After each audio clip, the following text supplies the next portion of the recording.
Hey, good morning and welcome to the Stokastic.com NFL Showdown Strategy Show, the first one of the year, many more to come. Could not be happier to be here with you guys. Now, I'll be honest with you. This is cool. I genuinely hate, as an Eagles fan, that they play on a Thursday. I'd prefer 4 o'clock window on a Sunday. Makes my life easier. However, everything about the season, Thursday, Friday is great. It doesn't really fully hit for me until we get to Sunday morning. But this is it. We're popping the cork to the 2025 season.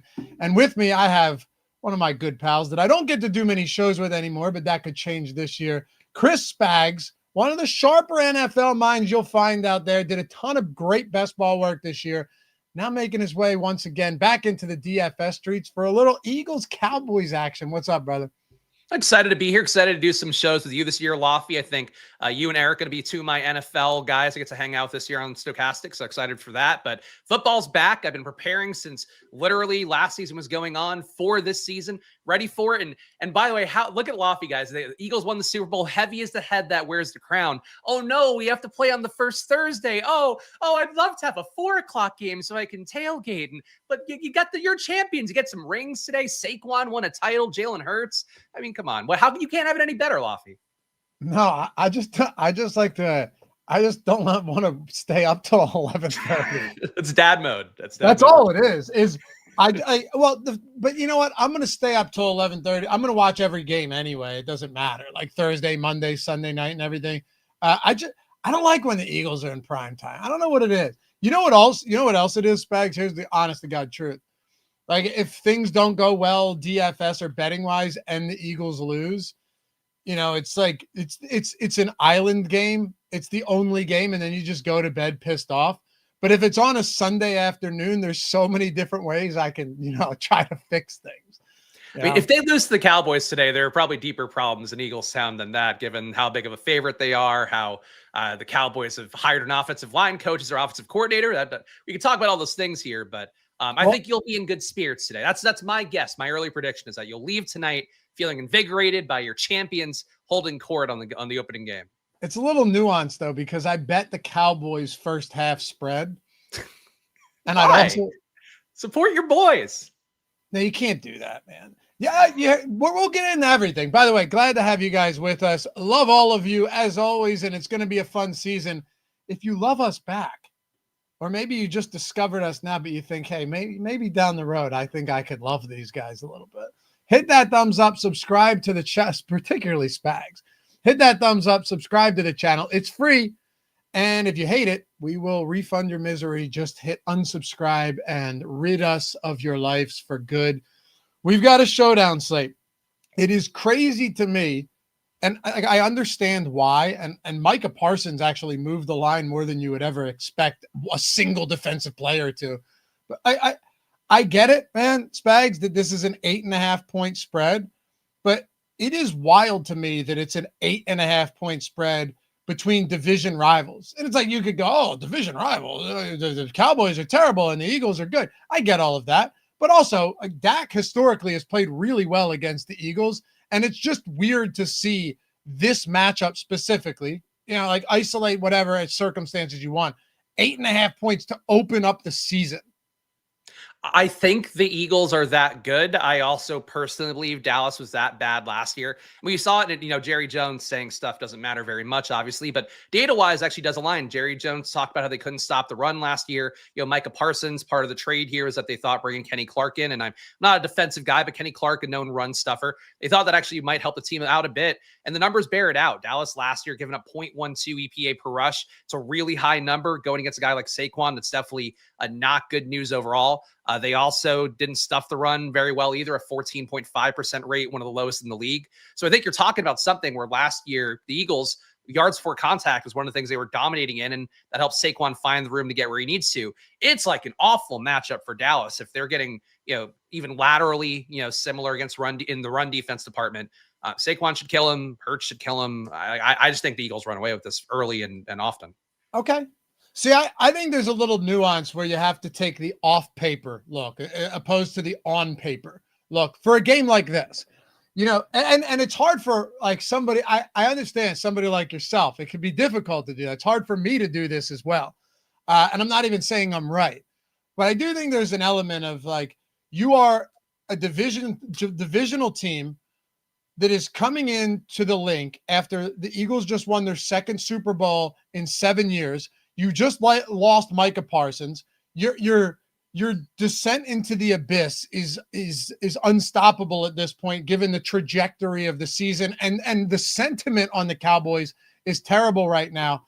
I have a tough time believing that this team comes in and just shits the bed out of the gate. I also think there's another element here that doesn't get discussed enough. Nick Sirianni does not play his starters in the preseason at all.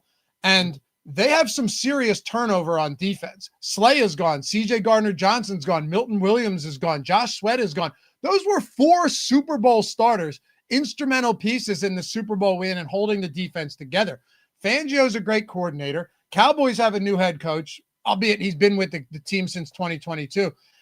I just think you could be looking at like an odd kind of slow, sluggish start here where these teams feel it out. And you see that often in the regular season where teams don't play anyone in the preseason and have a lot of turnover from the previous year. That's all I'm saying. I think it's fair. I guess I'm just surprised by how you feel about your team, given that, we saw them, and granted, it was kind of an easy road in the NFC, and the Chiefs were not the Chiefs of yore. Maybe this year they'll be back to that. But the Eagles kicked everyone's ass last year. They really, top to bottom, beginning of the year and end of the year. I mean, there was some concern about Hurts. I know in particular in the local media that Loughy and I are both subjected to in the greater Pennsylvania area. They were down on Jalen Hurts initially, but he rounded into form by the playoffs. A.J. Brown was peak efficiency, great target earning all year long. Dallas Goedert spiked a little bit. Devontae Smith was more back to being a 1B as opposed to just a number 2 behind A.J. Brown when he complains too much. I just thought Philly showed a lot last year. And again, for Dallas, to me, the big thing is you have a guy in Brian Schottenheimer I'm not convinced is not a donkey. I know people will point to his one stint where the let Russ cook years in Seattle, and they give him all the credit for that. I'm not sure that's the case. And I think he's more of a West Coast offense plotter based on everything that I've seen. Going to take some deep shots for sure because they kind of have to. But I just think this team is not the most impressive. And again, the guy they hired an offensive coordinator, Clayton Adams, the Cowboys, that's a guy that was an offensive line coach, which to me screams a team that's not going to be, this high efficiency passing offense like a lot of the other teams that hired passing game coordinators from top teams, top offenses. You're talking about the Cardinals O-line coach is now their coordinator. What Clayton Adams, I just don't think it's going to get the most out of Dallas. And I think the total reflects that, but certainly we'll see. Yeah. For what it's worth, I agree with you. I'm not disagreeing. I just think there's I think there's nuance to a matchup like this. Obviously I'm high on the Eagles for the season. I'm down on the Cowboys for the season, as most people generally should be. Right. But, week one's funny. You can get, and I'm not speaking to this game specifically, but you can get really educated the hard way sometimes, right? Everyone talked last year that the Denver Broncos, right? The Denver Broncos were in a full rebuild on defense, and they end up having one of the most dominant defenses in the league. Jaden Daniels, as a rookie, takes this team to the NFC Championship game. Just a couple of examples. I think you learn a lot in the first couple of weeks of the season. And I still obviously like the Eagles to win this game outright and to move the football. The secondary took a massive step back for the Dallas Cowboys last year. That could be a problem. Bland and Diggs and those guys, that doesn't look good. Their defensive line might not be great. The offensive line might not be great. So I'm just saying, when I talk about that, I am I do want to put them into different buckets and not just hey, I think Cowboys come out here and crush. Of course not. Well, yeah. And I think too, part of it is my, being so much in the best ball space. A lot of people in best ball were really big believers in Dallas's offense this entire offseason where, bringing in Pickens or this is going to be Bengals South. And I kind of get the logic because the Cowboys defense sucks and people like Dak a lot. For what I'll say, and this is something that's not a popular take, people think Dak is so great. As my dog kicks the camera, thank you for that. Dak was really not that great last year. Not very accurate, not very efficient in terms of the EPA metrics that I swear by as part of my process. So for how I feel about Dallas overall, it's just I might be pushing back too hard because CeeDee Lamb was a top 3 pick all offseason. Pickens, top 40 pick. The running backs nobody took, but I think people like Dallas a lot more in those streets, which are pretty sharp, and maybe in the casual streets or primary betting markets right now. Cowboys being having a team total under 20, I feel like is again just not a great cosign on the offense, at least to start the year. Pretty wild though, right? That CeeDee Lamb had like an ADP of 6 in best ball. And he came up because people loved him. People I know. like really hold him in a lot of esteem that I was kind of surprised by, to be honest. Anyway, let's dig into it. And I am a huge George Pickens fan, as everybody knows. I love you can't have too many of these type of players in the league, right? You can't have too many George Pickens or it'll just devolve into madness. All right. Like you can't have too many guys throwing a ball at their opponent or firing fake guns into the stands. But Spags, when you have a couple of them, it makes for an entertaining season. And also, I don't care what anybody says. George Pickens is awesome. I love George Pickens. So I hope that they're bad this year because I'm an Eagles fan, but I hope that today they aren't. Anyway, let's dive straight into this. I got the Sims running, by the way. Oh, so sweet. we should be good there. Anthony Davis, good to see you back, brother. $25 super chat. It says, "Heyo, we're back. Depression is over." Yeah, man. Also, I don't know about you guys. I am in Pennsylvania, suburbs of Philadelphia. Spags, you're also in the PA area. The weather has been beautiful here lately. Like we're getting September and early October weather in August, and I couldn't ask for more. Yeah, this is the swampy heats of the East Coast, which I deliberately moved away from, but had to move back to when we had a kid. I've hated the 90-degree days, especially when they popped up like out of nowhere. There was no spring here, but early starts of fall, very nice. The weather should be good today at the link where it's gonna be cozy. Gonna be cozy weather for those boys. Yeah, man. All right, so taking a look at we have the top. I almost said top pitchers tool. I do too much baseball. The Showdown, the top single game plays tool, where this is one of the most valuable tools we have. Obviously, you want to run the Sims and ownership and all of that stuff. Juiced, I know we're in September. I'm saying that the past 3 weeks in August were beautiful, and it felt like we were in late September. You see what I'm saying? I was with you. Yeah, I know. Come on. Some people yesterday were, "Loughy, Adam Thielen's in Minnesota now." I know, because I said Adam Thielen is out, meaning that he's not with Carolina anymore, and that spiraled. That's just word choice. Yeah, that's unfair to you, especially when you're juggling multiple sports. I think people don't realize, the great sacrifice for us as creators. Like when you have all the sports in your brain, that could be hard, but to get bid on something where it's not even a real faux pas, I feel like that's just unfair to you. Right. But give me at least some, give me some leniency. Assume that I know Adam Thielen is no longer in Carolina. That's all I'm saying. Anyway, you could see, so the probability that they are the top overall scorer, that they are the optimal captain, and that's where you can get leverage here, right? Because what is their ownership at captain? What is their, what is their ownership in the utility spots? Look at that ownership coming in on Barkley and Hurts, and the utility ownership. So Spags, I fully understand here that like some of these guys, that Philly as an 8.5 point favorite should be popular and will be popular. But just to lay the foundation before we really dig into this, are there unique ways to play this where the game plays a little bit differently than we may assume? Because that's not typically, but oftentimes how people actually win showdown contests. Yeah, and that happens a lot. Some of my best showdown finishes have also been, playing against type a little bit, playing the onslaughts, things like that, when people aren't willing to do that quite as much. For me, again, it's really hard to unpack or separate, I guess, the idea that I think Philly is going to smoke Dallas. I just think they're a better team. I think the total reflects that. The field's going to be there a good amount. So if you're going to try to capture, some different outcomes of Dallas winning, I think that'd be a very obvious way to get away from the pack, because like Loughy's showing you on screen here, getting 20% projected captain ownership for Jalen Hurts, 19% for Saquon. Overall, a lot of ownership, but I think just on a projection level and also what I expect of the game, it's hard for me to imagine Hurts and Saquon not in a lineup. That said, just knowing showdown game theory, if you were to make lineups, let's say you're doing it old school in an optimizer, you only take one of Jalen Hurts or Saquon in a lineup, you're probably going to end up doing well if it breaks that way and you get that guy right. But I think in terms of how most people expect the game to go, and including how I expect the game to go, it's hard to imagine not playing these guys, whether you play them at captain or not. So those guys go right away, I think, are going to make you less unique from the jump. Yeah, absolutely. And, one of my favorite things always to do is to try and see if we can find, some type of value on a slate like this. I don't know where you stand. I think it's difficult. You guys know this as much as good as anybody. I love like the Browns Jets type of showdown slate, Spags. I love the ugly Panthers, Saints type of showdown slates. They're maybe not the best matchups. Like surely the Bills and Ravens are a better game to watch, and we'll have that on Sunday night. But I've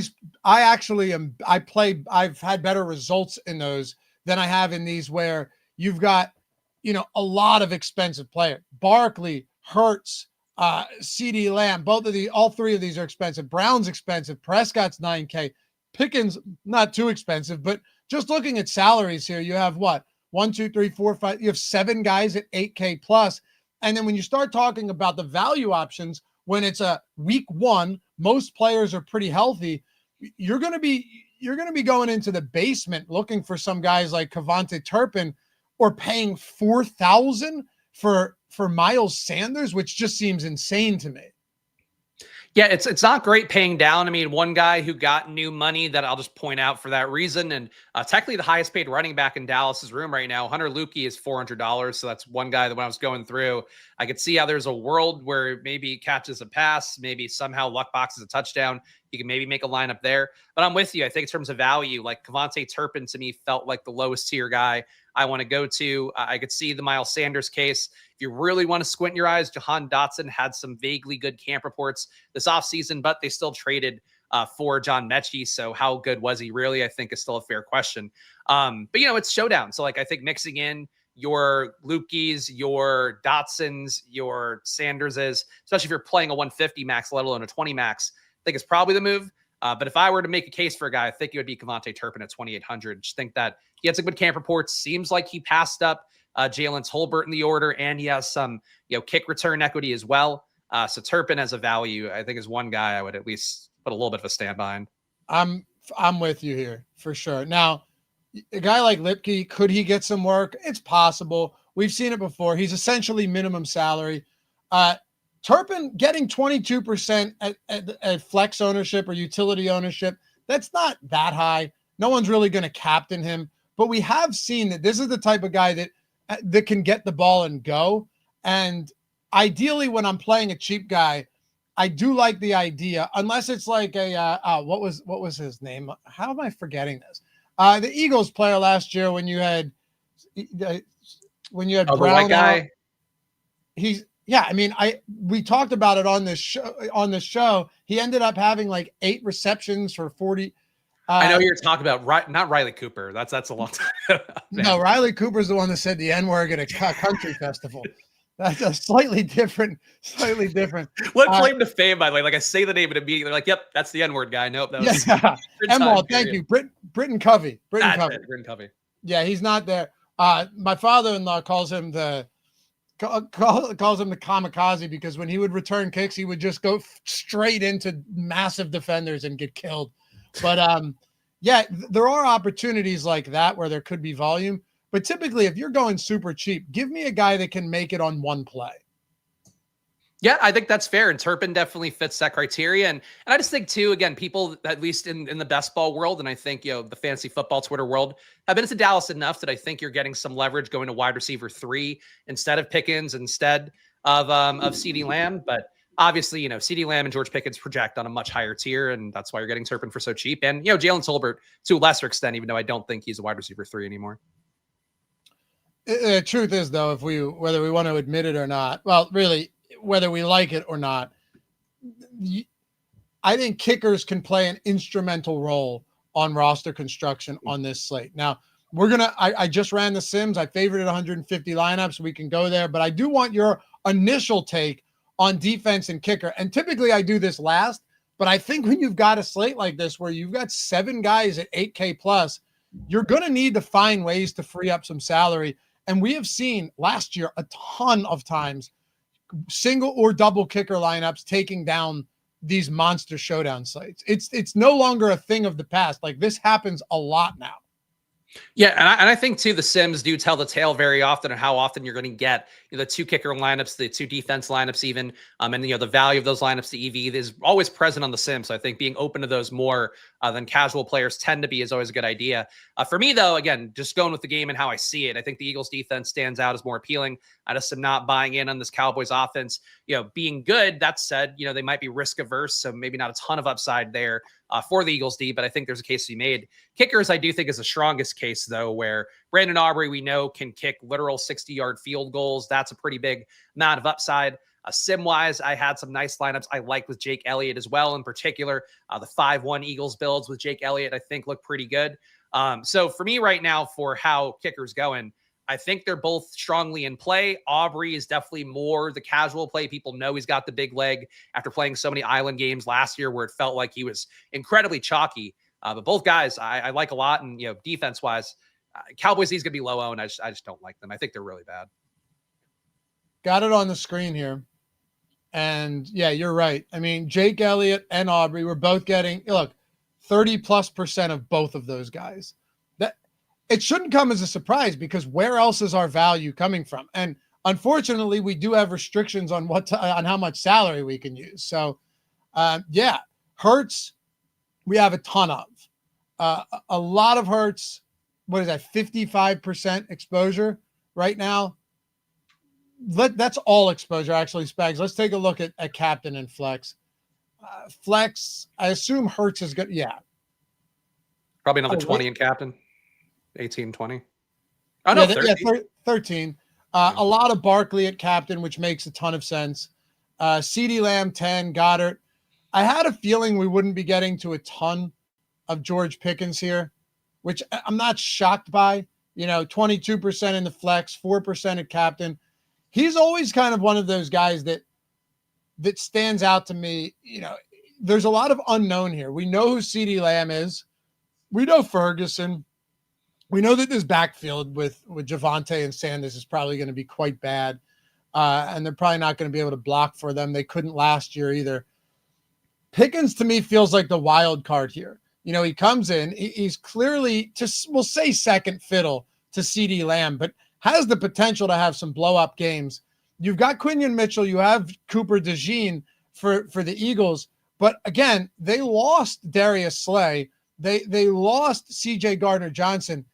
If you're Dak, how do you look to pick on this team? I'm not really sure what Fangio figures to do here, but I do think there is a way that this plays out where Pickens ends up getting a lot of work.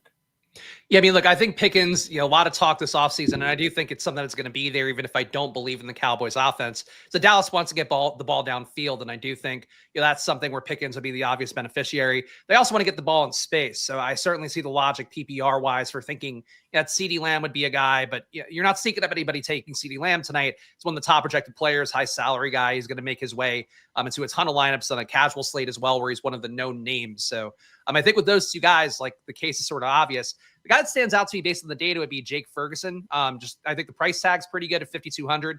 He's also a guy that should benefit from the Eagles being a more zone dominant team. They run zone about 59% of the time, which is high relative to league standards. And Jake Ferguson actually gets a 27.6% target run rate versus zone compared to 18% versus man, whereas CeeDee Lamb and Pickens tend to be a little bit better versus man, higher target earning, more efficiency than versus zone. So I think I have a slight lean for Ferguson there, just in terms of trying to get a little bit different on the slate. But Pickens and CeeDee Lamb, I think the case is pretty obvious for them. It's just, I think the Pickens ownership seems low in the Sims, so maybe it won't get there. But I don't think you're sneaking up on anybody with those guys, because people expect it to be a shootout. The chat's been pretty clear about that.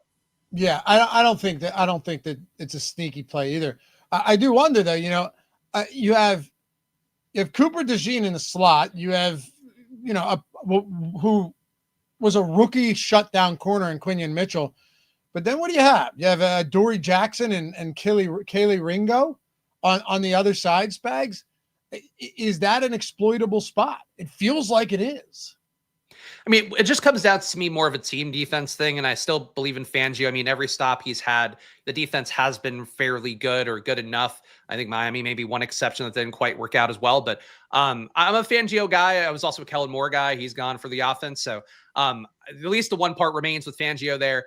I just think Philly's defense being graded out last year in every category is so strong. I guess you can make the case with defense not being sticky year to year. The things they struggled at the most, they didn't generate great pressure. Only an 18% rate there. The QB hurry rate was 5%. It was one of the worst rates in the league. Maybe if they're not creating that pressure up front, and Loughy, who knows the team pretty well because he's a fan, and I'm sure you pay a lot more attention to the secondary kind of stuff than I do. Not creating that pressure up front, if the secondary sucks, you could certainly find some vulnerabilities there. But I don't know. I just, if I don't believe Dallas is good, and I believe Fangio is a good coach, I tend to go more. Yeah, I get that. Do you have any interest in the Dallas backfield? Because this is a spot to me that I'm very much underwhelmed with. I'd feel differently maybe if it was just like, hey, it's Javonte Williams and they don't really have anybody else back there. But right now we're getting 20% Williams, which, by the way, that's not that much. If you have 150 lineups, that's in the flex. Really none of him at captain. Miles Sanders, 7% at flex. Essentially nothing at captain either. But now you have like Javonte Williams listed 1 on the depth chart. I think he will be, the starter and should get the bulk of work. But, I mean, when you're in that backfield, you want a guy to be the guy if he's ever going to get there. I guess the silver lining is it's a single game slate and he's $5,400, but not a great spot for him today.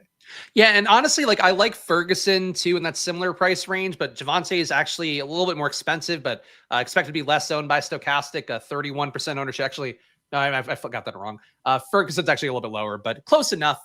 I think for Javonte Williams, I like the price tag for him. I like that he's the lead back. I do think if you're a Dallas believer, playing him as captain's one way to get unique there, because I think with how the camp or how the offseason went, the preseason, how camp went, Jaden Blue got banged up. Miles Sanders got banged up. Both guys missed, appreciable parts of camp. The Javonte did not miss. So he's been there for every install. He's been there for every bit of work they've done. He should be the lead back. And I think, Javonte in play to me as somebody that doesn't like Dallas's offense. If you like Dallas's offense, I think he's going to be less owned at captain by a significant margin. The ownership, let me look at Stokastic's numbers here. 11%, actually, no, 3% at captain for Javonte. That's like nothing. And if Dallas somehow wins this game, it's probably Philadelphia getting unlucky, maybe turning it over. So Javonte, I think in play in the flex, in play at captain, but in specific builds that aren't, the primary way I think we're expecting this game to go. By the way, guys, I don't know if you checked out the Sims. You can now generate contest fields up to 50,000 for Showdown. That's crazy. Last year it was only 10,000. We now have it up to 50,000. Massive, massive improvement here going into the season. I told you guys we had something special coming up for these new Sims for Showdown outside of just a single lineup sim, which if you watch yesterday's show, ton of improvements there, which is going to be something I use every single week. But Spags, up to 50K now is going to make a huge difference in these massive contests. Even though, the low stakes or the high stakes lottos and showdowns, they're massive. And that's going to give us, I think, an even greater edge now and a better ability to diversify and find some of the best lineups. Yeah, it's funny too, because people always think like, oh, you have 150 entries, you should win every time. That's the old trope about DFS. But in reality, for showdowns, there are so many infinite combos of, various players, in particular the guys that don't have a great projection, but might somehow hit, enough times that a sim will identify. So having a field that's, I don't know if this is a touting thing that you guys know offhand. It seems like the biggest you'd have in the industry of a field building to have 50,000 lineups. That's a real advantage, I think, for Stokastic users this year to be able to have just that swath of the various combos that can hit in the lottery that showdowns can be. Yeah. James, we did the 50K field release today. Yes, sir. So we're excited about that. And of course, you guys we have huge deals going on right now. If this is the first show you've watched and you haven't watched anything on Tuesday for the first look show or the show yesterday, Greg and I did strategy show. By the way, they're all here. You can watch them on the channel. We have 3 deals, all 3 of which the link is in the description, so you don't need to even type the promo code. It's preloaded when you check out. How about this? 30% off any monthly NFL package, 30% off the top. NFL Core, NFL Max, all of them include the Sims. Max includes up to 50,000 for the Showdown as well, and more content, more that you can generate in the contest generator and Sim for Max. But still, Sims included.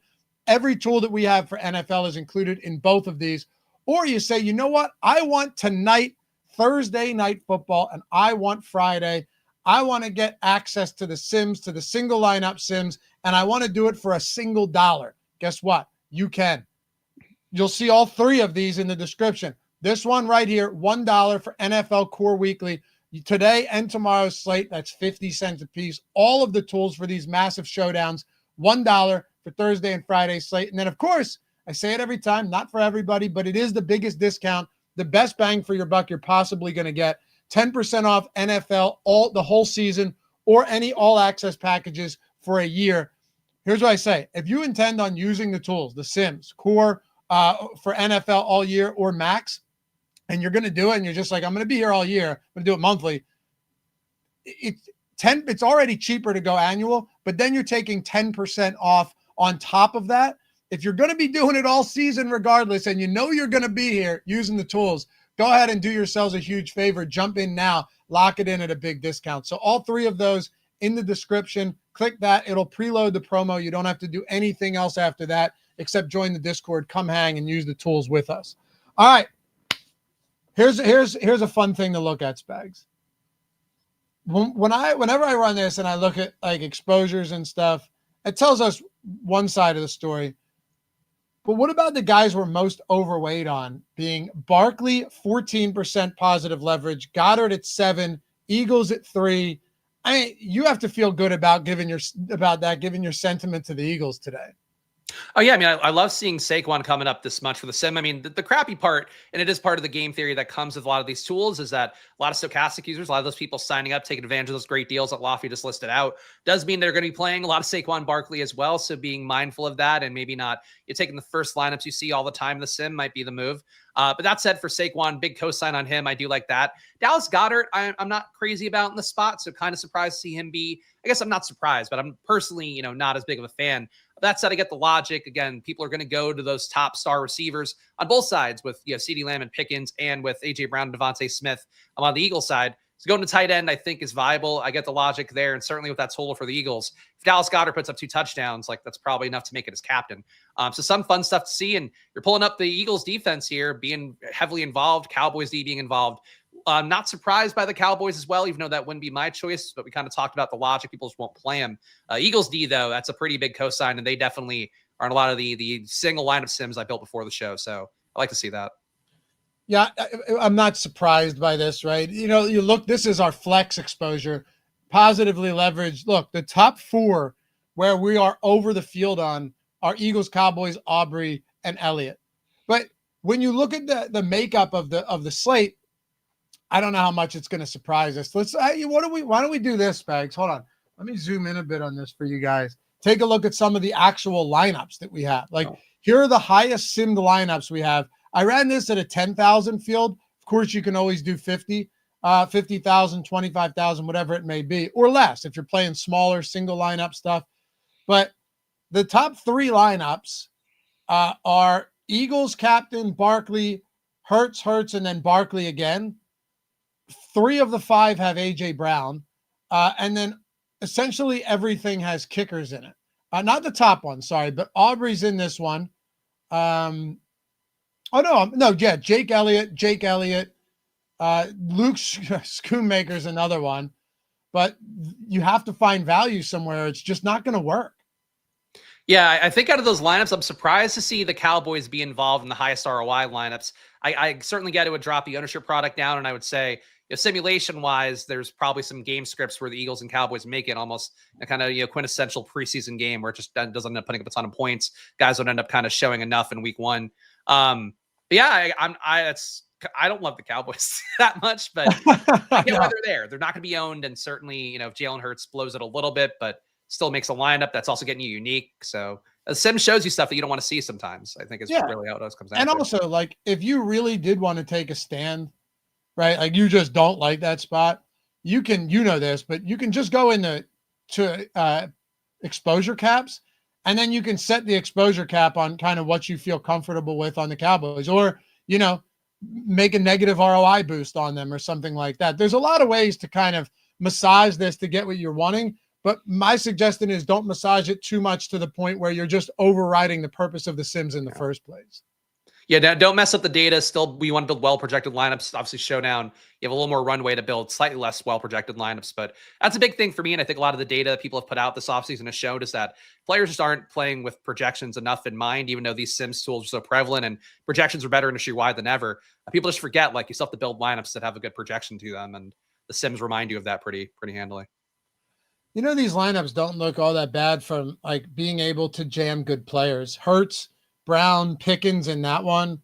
Hurts, AJ Brown, CeeDee Lamb. You're going to be getting ugly somewhere. There's literally no escape from that.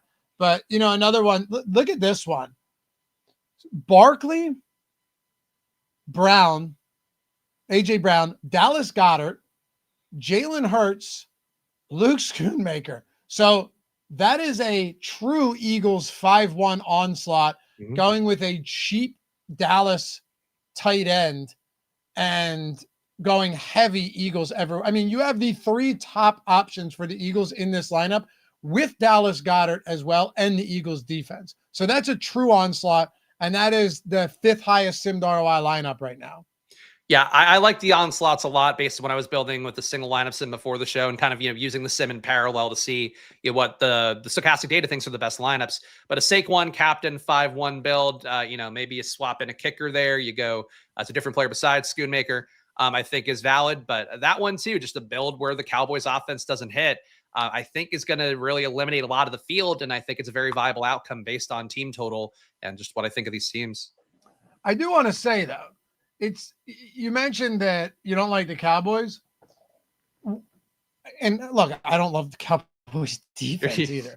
You love them. You're a big fan. When you look at actually how right. Just gaslight me into the end of the show being like, maybe I do love the Cowboys tonight. I'm a Cowboys fan. No, if you look at it, it's still 4-2. Like if you look at these top sim lineups, 4-2 Philly, 4-2 Philly, 5-1 Philly, 4-2 Philly, 5-1. Here's a 3-3, and then a 5-1 Dallas, but 5-1 Philly, 5-1 Philly, 5-1, 5-1, 5-1, 5-1. That's a lot of onslaughts. It's a lot of onslaughts. So despite even getting the Cowboys defense in some of these, it genuinely, what the Sims are saying is like, you know what? At the price point, it may not actually matter all that much. If the Cowboys were to, and this is what's hard for a lot of people to process, it meant like me too. I have a very difficult time overriding what should be rational thought to looking at, hey, I'm going into a field of 100,000 plus lineups, and a lot of people are going to be doing something similar. There are very few people that are going to have like a 4 Eagles lineup with the Dallas Cowboys defense. It's because it feels counterintuitive, but also, if the Cowboys happened to have a punt return or kick return touchdown or a defensive touchdown, right? Because even bad defenses can do that and then still get gashed. If they happen to do that and maybe had an interception or a couple sacks along the way, then you're looking at a team that maybe gave up 28 points and still finishes with like 7 or 8. We've seen that happen before. Given the lack of value the lack of projected fantasy points on a lot of these other cheap options that aren't that aren't kickers, I do understand how it could get there, even if the path is very narrow. But when you're winning tournaments, usually you're hitting that very narrow path that wouldn't happen most times. Yeah, no, beautifully said as always there. And I think for showdowns too, a lot of that, there's a lot of things in showdowns that I think are kind of complicated where people always try to play lineups. And I do too, where it's like, here's what I believe in the most for this game. And here's what matters so much. But on an island game, there's so many variables within that where let's say the Eagles and the Cowboys hit their exact totals today.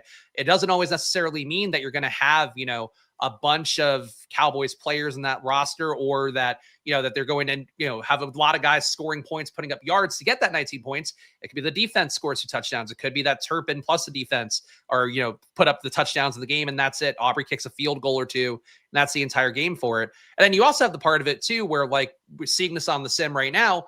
A lot of 5-1 builds favoring the Eagles, a lot of onslaughts. If you play the Cowboys to steamroll the Eagles somehow, it's not going to happen very often based on the Vegas total, but that's an outcome too, where people on island games often win in showdowns is that they just play a lineup that's entirely off the build. Projections don't really support it, but if you were to modify the Vegas totals a little bit and you capture that outcome where the Cowboys somehow win by 10, you're going to be on an island today. Just, the assumption should be the Eagles steamroll them. It's a good way to put it, though. You modify the totals. Intuitively, you're like, well, why would you do that?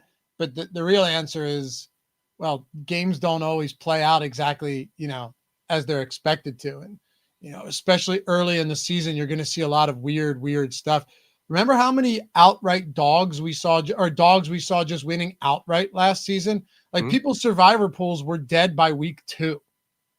Yeah, I mean, one of the most crystallizing moments I've ever had in Showdown was a couple of years ago when I was I feel like I was going through a rut and I was starting to play really contrarian for Showdown builds. And one game, it was a Bears-Patriots game where nobody was on the Bears on that side. I was on a Justin Fields 5-1 with the Bears. And I ended up seeing, I was on top for the Showdown for a little bit, ended up falling down a little bit later. But I was next to some of the top DFS guys, or your Ricky D's, guys build unique lineups that end up winning a lot in Showdown. And that's sometimes how it goes. It depends on your ability to withstand kind of losses and you kind of deal with the bad side of you taking a low probability play. But again, those Justin Fields 5-1s builds, those Cowboys 5-1 builds today, when they do hit, you literally win all the money. And I guarantee tonight you will see some sharp players playing very Cowboys dominant builds because they're just not coming up in a sim for most users. What game was that? It was definitely, it was like 2 years ago because that was the year I won on a Burrow Browns game, Bengals. Was it the Bailey Zappi game? That might have been it, yeah. But it wasn't Brady, right? That's what I'm saying. No, it was definitely a Bucs error. It was a couple years ago. I remember that. I remember that game. There's so many of them you can look back on and just go, man, that actually makes sense in hindsight. But forward, it's hard to look at it now and think it could.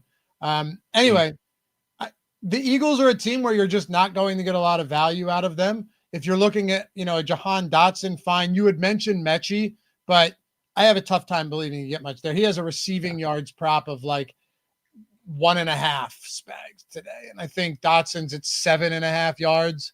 So both of them, I think, are at a half a reception for books that are even willing to list it. Would you be willing? I have to ask you this. Would you be willing? And this is so dumb that they price them this way. I get it on main slates, but I don't get it on Showdown slates. Would you be willing to play Will Shipley?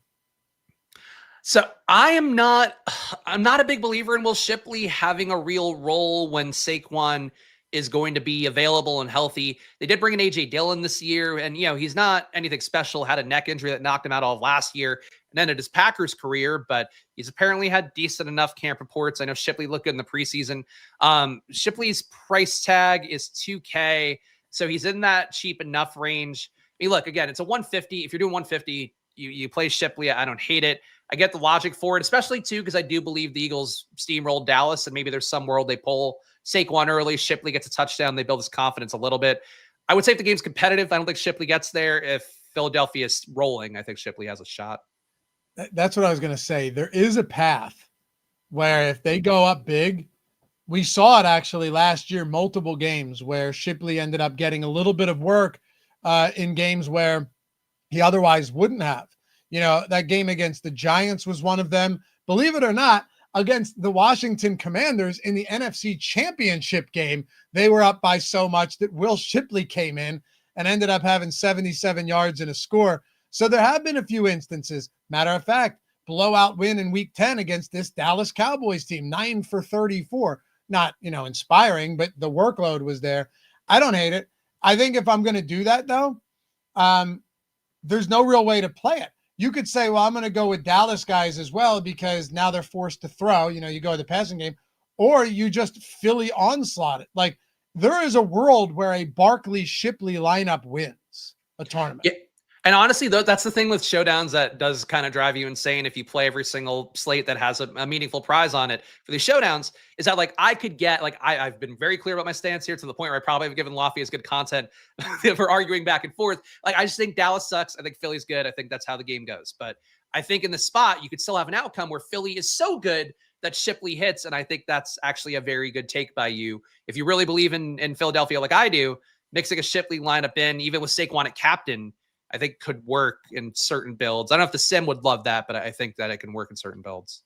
Yeah, I mean, look, admittedly, it's gross, but sometimes the reason so many people will never win a tournament slate is because they're just the unwillingness to play something that's gross.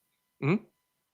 And two running backs from the same team. Like, it can hit, doesn't hit super often, but Gainwell's gone too, which as Loughy could attest, that's a guy that Sirianni had an affinity for, and that leaves, 5 touches out there that Shipley can get. So even if you don't get that blowout, maybe you get that plus the blowout, and he has, pretty good showing at that point.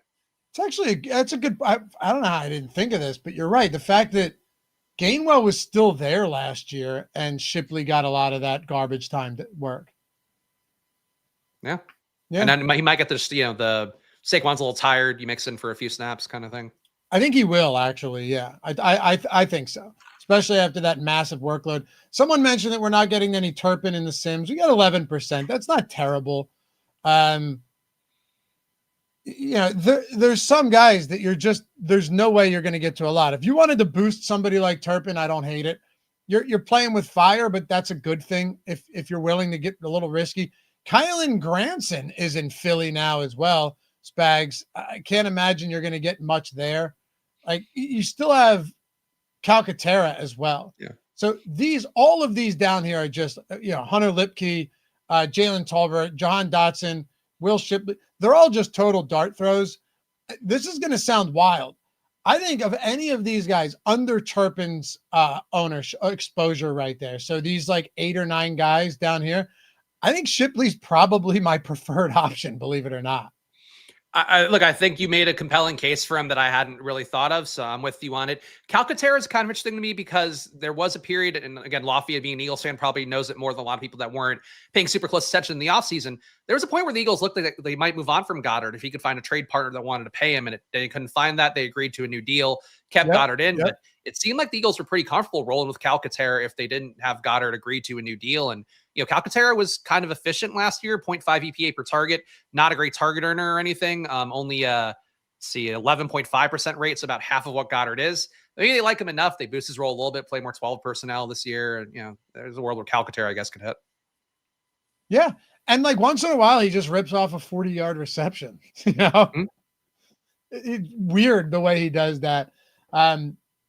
Anyway, we got 600 people in YouTube with us right now. Appreciate you guys spending your morning with Spags and me. Makes me feel good. Hit the atone for your sins if you haven't done so yet. Hit that thumbs up, subscribe. And guys, make sure if you're going into this slate and you do not have the Stokastic avatar, let's remedy that, because all you got to do to get a free month of the Sims Max, or a month plus another week, or Sims All Access for the entirety of the month, $550 value, or of course the beautiful custom engraved Stokastic Hall of Fame ring with your name on there, your tournament win to commemorate that beautiful win of yours. All that's with any 20K plus win. All you got to do, go to stokastic.com/HOF or just use the link in the description. You download any of these avatars, upload them wherever it is you play. DraftKings, FanDuel, Owner's Box, doesn't matter.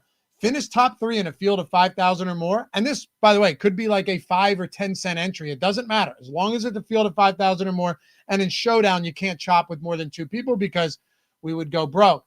And then shoot us a tweet with your screenshot, maybe a nice message. It's Stokastic HOF. And that's it. Just follow these steps. Look, I say it all the time. That picture of your dog, I understand. I'm sure he's a lovely dog, right? It's a man's best friend. We all get that. But he's not going to bring you extra money. And you want extra money. You want the free Sims. You want to have access to these tools. Rock the avatar. Because, you know what I mean? Your friends and family aren't going on and being like, look at that avatar of his dog over on DraftKings. No, you show it to him on your phone. You know what I mean, Spags? Take opportunity of these things when they present themselves. That's all I'm saying. Well, it also saves you money. If you sign up for the program, you get to save money by having the avatar on the Sims and the actual, monthly membership fees too. So it does make sense. Even if you're not, even if you're not expecting to win 20K plus this year, but you never know with the Stokastic tools, just saving the whatever 100 month, I don't want to misquote it, but saving some money each month on the packages helps out a lot as well. It's a good point. All right. Yeah. If you're McLovin, that's a little bit different. That you can't have the dog pick. I'd have the dog pick too, for sure. Fully agree. Anyway, let's shoot. You know what we should do, man? Let's build out a lineup in the single lineup sim. Okay.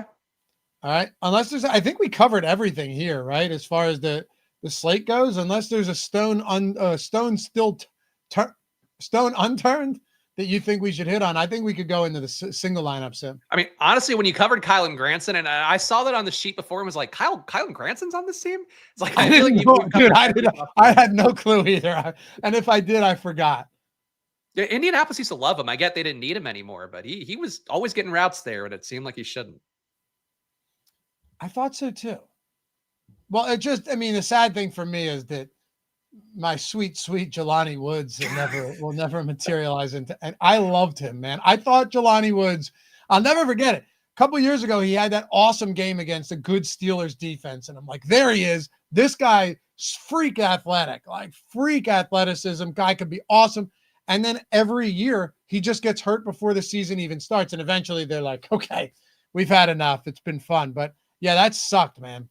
Yeah, the Richardson rookie year had a lot of Jelani Woods for that reason, where it's like, oh, you got to stack him up with somebody. Woods available late. He was good last year. And it was just like the midway point of the summer, he just didn't practice at all. He had a hamstring injury. He literally had a hamstring injury for a year. Like he just didn't. Yeah, I know. It was supposed to be like he'll miss maybe the training camp and then maybe the first couple of weeks. And then it's just like he's on the IR. He's done for the season. Yeah, and he didn't play really last year either. Like I think he's on somebody's roster now, but I don't know who he is. He didn't play last year. No, that's what I'm saying. Last year, the same thing happened. No, it was 2 years in a row. Yeah, like 2 years in a row. 2 years in a row. Same hamstring injury, I think, that entire time. Yeah, right. Because I don't know how it's possible. I really thought, I know, I thought there was a possibility that he could become like a legitimately good tight end. But then I guess, very least Mo Alley Cox. Right. And then I guess maybe like Colts, some Eric Ebron. Remember the 3 touchdown Ebron game? Oh yeah. He was really good. I never played him in anything, but I remember being like, wow, how did this happen again? Like, I remember him ruining my day every time I didn't play him. Like he had 3 touchdowns in the first half, I think also against the Steelers that week. Anyway, let's build one out here. And again, for those of you guys who joined late, don't forget, if you want to use the single lineup sim with just massive updates for tonight and for tomorrow's Friday slate in Brazil between the Chargers and Chiefs, great game. That link down there where you see a $1 NFL Core Weekly, get today and tomorrow's showdown slates for all these massive contests, all the sims, all the tools for one single dollar. That's 50 cents or 30% off any weekly or monthly package for NFL. Of course, 10% off any annual package on top of that. So those are some things that if you're planning on playing DFS this year and using the tools that we have at Stokastic, take advantage because these expire this week, of course. Just some week 1 options we got going. I'll give you the honors, Spags. What do we want to do at captain here? And we'll do large field 25% to first. Are we trying to play the best plays here, or are we trying to get cute? Well, I think we wanted to sim well, and in order to do so, I think we may do a little bit weird, but I'm not saying you have to captain the Cowboys defense. No.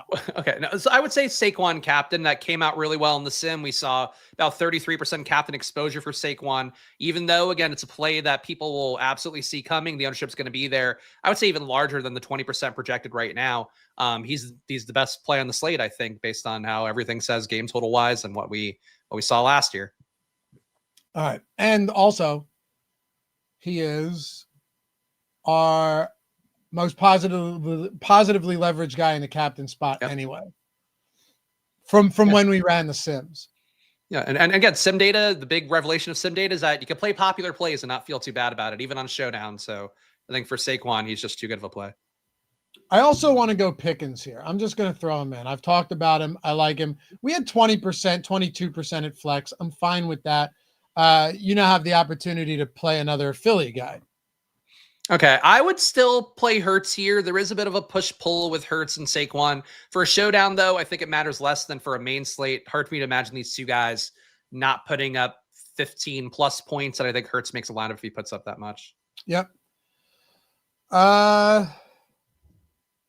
Give me...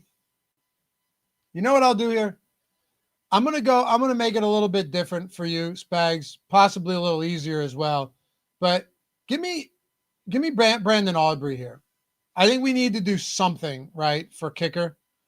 To open things up a little bit. We still don't have much space. Like we're still going to have to figure something out. But Brandon Aubrey at 4,800.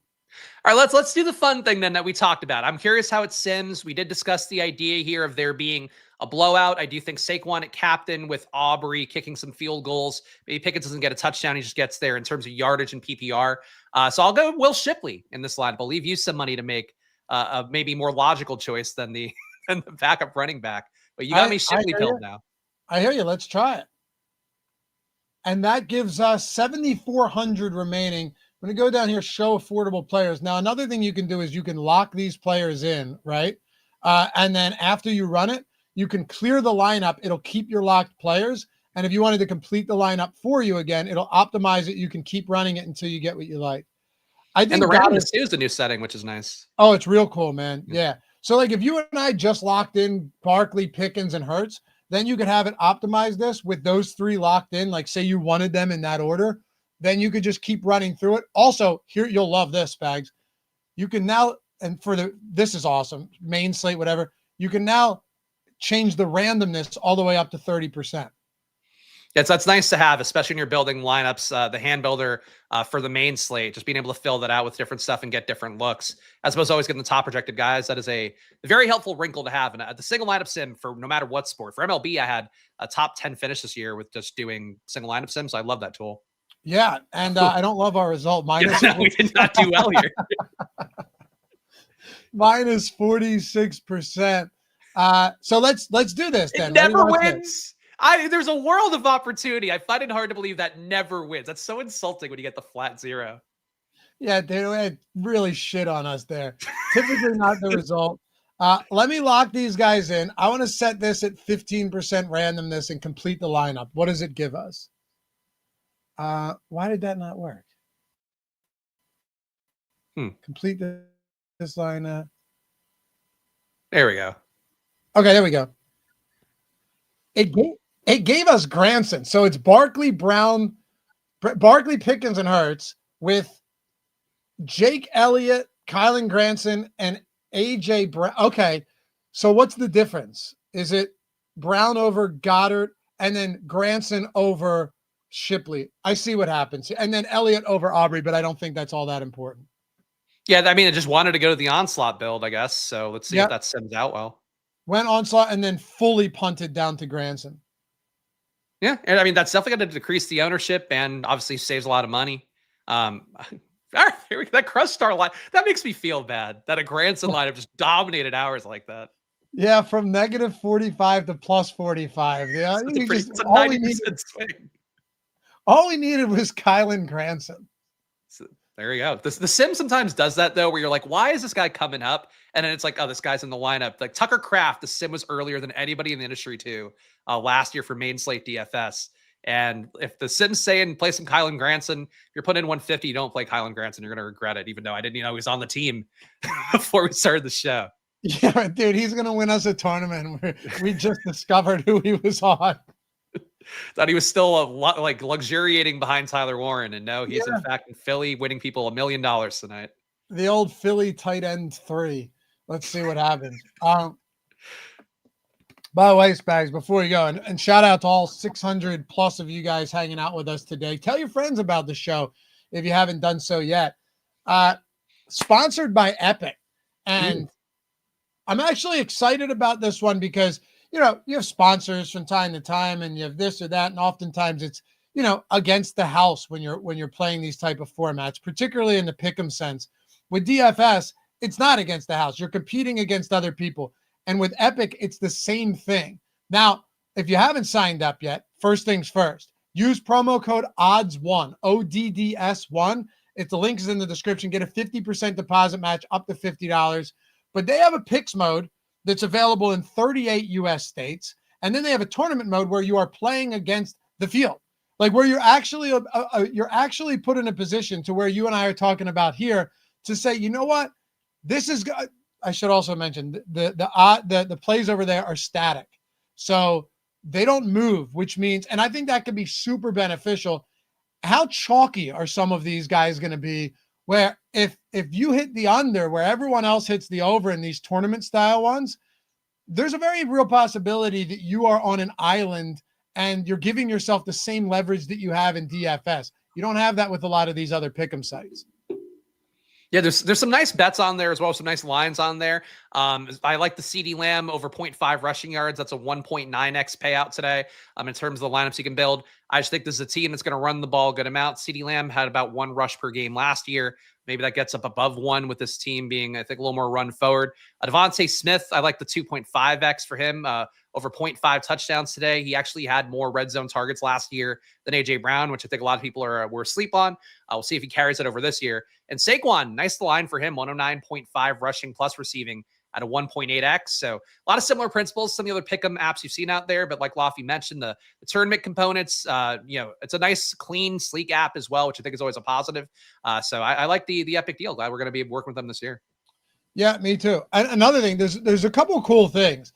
Like you have the opportunity to be the house. So instead of letting the house win, you can just be the house, fade somebody else's picks as well.